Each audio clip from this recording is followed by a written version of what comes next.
La gran manipulación cósmica, las fronteras de lo irracional, por Juan G. Atienza. Prólogo. Es alarmante que la existencia del género humano, desde los albores de la historia, se haya movido sin excepción por unos derroteros en los que cada palabra y, sobre todo, las palabras esenciales de la vida, no adquiría su significado propio, único e irrevocable, sino las acepciones que en cada ciclo cultural convenían a los grupos de presión en turno de poder. Es alarmante, sobre todo, comprobarlo ahora y aquí, cuando la mente del hombre está, en general, tan deformada por milenios de dependencia, que ya resulta casi imposible pensar que lleguemos algún día a darnos cuenta de nuestra auténtica situación y empecemos a llamar a las cosas por su nombre de una vez por todas, a entender su verdadero significado, sus motivos y hasta el lugar exacto que ocupan ellas en nuestra existencia y nosotros en la suya. El hombre es el gran engañado del cosmos. Prefiero decirlo así, con vergüenza, pero sin medias tintas.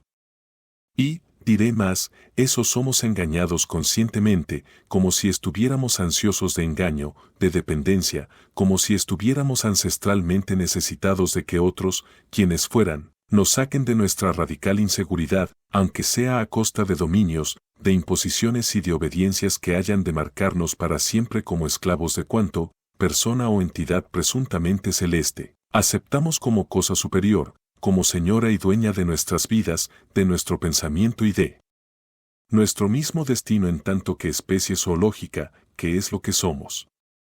Curiosamente, el ser humano es el único animal que obedece a aquello que desconoce radicalmente, el único ser que teme enfrentarse con lo desconocido.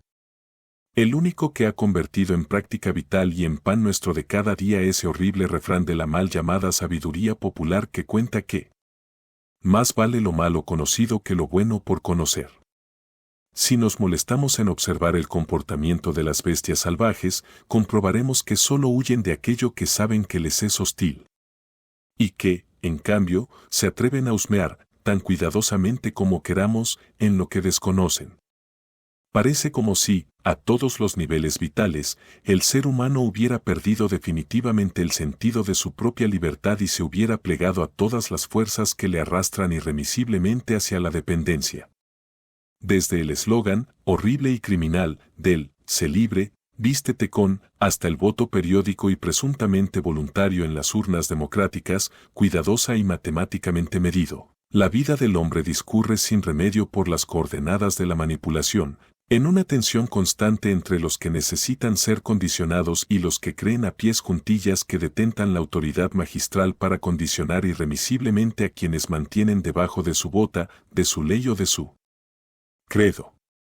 Si repasamos la historia, los dogmas religiosos de todo tipo, la política, la guerra, las creencias, los juegos, las costumbres y hasta el eventual futuro del género humano, si repasamos todo esto con los ojos abiertos, quiero decir, comprobaremos, al menos a niveles personales, que el devenir de la especie, desde sus albores, ha sido una constante sucesión de tensiones entre entidades minoritarias detentoras de poder y una masa informe de gente incapaz de ejercer, ni por fuera ni desde dentro, su legítimo e inalienable derecho a la libertad. El ser humano ha sido, y lo es cada vez más, un ente condicionado, dependiente, propicio a la manipulación. Obedece por miedo y hasta con alegría a todo aquello que cree que le evita la funesta manía de pensar y le impone sus verdades por decreto. En esta tesitura, el hombre libre, y quiero decir realmente libre, se convierte en un proscrito, en un perseguido obligado al silencio, cuando no a la mazmorra, a la hoguera o al disparo en la nuca a la vuelta de la primera esquina. Y todo ello, ¿por qué? No hay respuesta autorizada. Y, si la hay, queda ahogada por los gritos de los que saben chillar mejor o más fuerte para proclamar vital y espiritualmente y políticamente incluso, vivan las cadenas.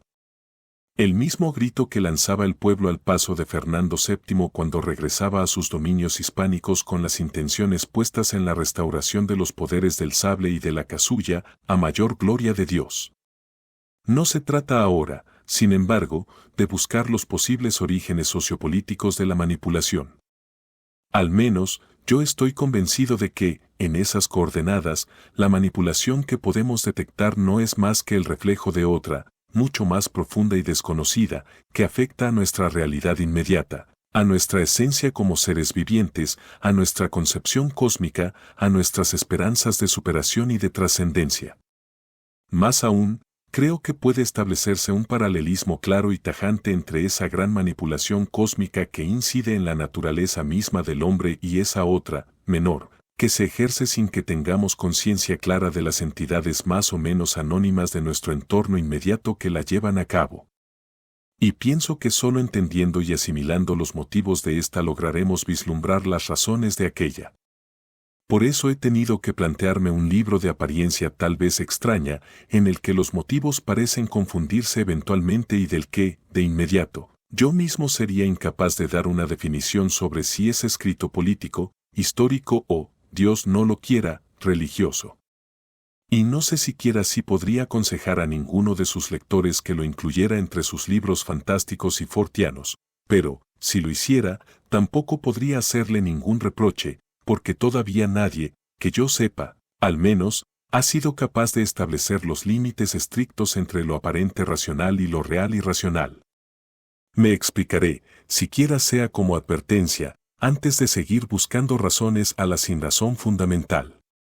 El ser humano, tal como lo han advertido buen número de escuelas filosóficas de todos los tiempos y de todas las latitudes, vive en un mundo de apariencias.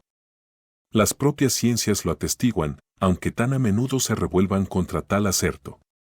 Nosotros, los seres humanos, nos movemos entre estas apariencias que nos transmiten los sentidos, sin detenernos a pensar, ni a vivir, que efectivamente lo son.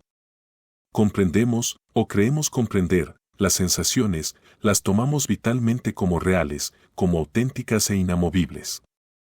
Y todo aquello que no encaja en sus coordenadas, es decir, todo cuanto está respondiendo a atisbos de otra realidad no captada, lo rechazamos por ilógico, por irreal, por irracional y por imposible, o, lo que es peor aún, lo admitimos sin rechistar, como manifestación de una presunta divinidad inalcanzable, todopoderosa y omnisciente, a la que solo por la fe y por las creencias, impuestas, podemos aprender. ¿Esa realidad nos está manipulando desde unas coordenadas dimensionales tal vez? Que normalmente somos incapaces no solo de alcanzar, sino hasta de entender. Pero su juego es, a determinados niveles, exactamente igual al que ejercen sobre nosotros las entidades manipuladoras de nuestro propio mundo, hasta el punto de que pocas veces llegamos a identificar la naturaleza de esa radical dependencia y nos es totalmente imposible distinguir sus límites, precisamente porque, tan a menudo, la pequeña manipulación que nuestro entorno ejerce sobre nosotros trata de apoyarse, con un conocimiento intuitivo más o menos real del problema, en las manifestaciones que, con la apariencia de prodigios inexplicables, surgen ante nosotros rompiendo, incluso violentamente, los esquemas de nuestra lógica de andar por casa. Así se proclaman los mitos milagrosos y los prodigios satánicos, las demostraciones indiscutidas e indiscutibles de la todopoderosa divinidad de Tumo que domina sobre los pobres humanos para que la obedezcan y, sobre todo, para que obedezcan a sus presuntos representantes terrenos autorizados. Como reacción frente a esta teología prefabricada sobre la otra realidad, surge la ciencia académica. Al menos, ese otro dogma pragmático y pretendidamente experimental que llamamos ciencia. Sus sacerdotes, que también los tiene, proclaman que todo debe poderse explicar por la razón. Es más, que aquello que no puede explicarse racionalmente no existe. Y aún más, que como no existe, nadie tiene el derecho a mentarlo ni a pensarlo, que las cosas, todas las cosas, o se explican o son alucinaciones, que, en fin, nada es cierto si no puede probarse. El ser humano parece obligado inapelablemente a elegir entre estas dos dependencias primarias, o cree y acepta a ciegas la creencia, o se lanza a tumba abierta a confiar en una ciencia que juega a los bolos con la realidad aparente y niega por principio lo inexplicable o lo que no ha pasado por el sedazo de su pragmatismo. El hombre tiene que creer o tiene que aceptar a los que dicen saber. Si no lo hace, o se condena o se le suspende. Y nadie, que yo sepa, se resigna a ninguna de estas dos cosas, porque arrastra en su inconsciente colectivo siglos de mentalizaciones en los que se le ha impuesto, por las buenas o por las bravas, la doble necesidad física de la salvación condicionada o del triunfo igualmente condicionado. Nadie quiere ser proscrito, ni en esta vida ni en la otra. En esa amenaza constante de proscripción que pende sobre la cabeza del hombre como una espada de Damocles, está la clave de la manipulación a niveles inmediatos.